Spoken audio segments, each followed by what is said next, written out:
Ada fase dalam hidup di mana kamu lelah menjelaskan, lelah membela diri, lelah bereaksi. Bukan karena kamu kalah, tapi karena kamu sadar tidak semua hal pantas mendapat emosimu. Disitulah stoikisme mulai bekerja. Sejak kecil kita diajari untuk bereaksi jika disakiti, balas. Jika diremehkan, buktikan. Jika diragukan, jelaskan. Namun, filsuf stoik justru mengajarkan kebalikannya. Kekuatan tidak lahir dari reaksi. Kekuatan lahir dari pengendalian diri. Epictetus berkata, jika kamu ingin bebas, jangan biarkan apapun di luar dirimu menguasai pikiranmu. Renungkan ini sejenak. Jika satu ucapan bisa membuatmu marah seharian, itu berarti hidupmu sedang dikendalikan orang lain. Jika satu komentar bisa merusak fokusmu, itu berarti ketenanganmu masih rapuh. Stoik tidak hidup untuk menyenangkan dunia. Mereka hidup untuk menguasai diri sendiri. Dunia akan selalu menguji. Orang akan meremehkan.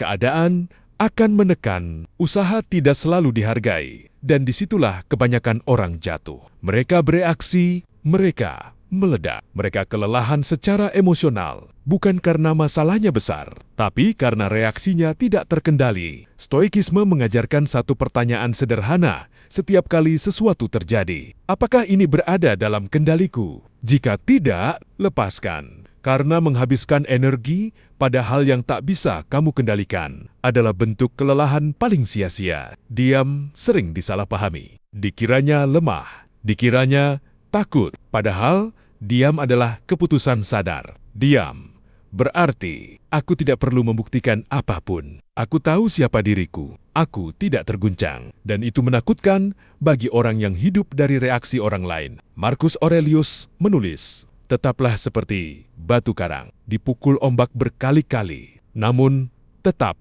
berdiri. Batu tidak melawan ombak. Ia tidak marah. Ia tidak membalas. Ia hanya tetap kokoh. Ketika kamu tenang di tengah kekacauan, kamu menang tanpa bertarung. Ketika kamu tidak terpancing, lawan kehilangan senjata. Ketika kamu berhenti menjelaskan diri pada semua orang, hidup menjadi lebih ringan. Stoik tahu satu hal penting. Tidak semua orang pantas tahu isi kepalamu. Tidak semua orang layak mendapat responsmu. Kadang, respons terbaik adalah diam, fokus, dan terus bertumbuh. Kamu tidak perlu membuktikan dirimu pada orang yang sudah memutuskan untuk meremehkanmu. Kamu tidak perlu menjelaskan dirimu pada orang yang tidak mau memahami. Dan kamu tidak perlu marah pada dunia yang sedang mengujimu. Karena ujian bukan untuk menghancurkanmu. Ujian ada untuk membentukmu. Perhatikan orang-orang paling kuat yang pernah kamu temui. Mereka tidak banyak bicara, tidak mudah tersinggung, tidak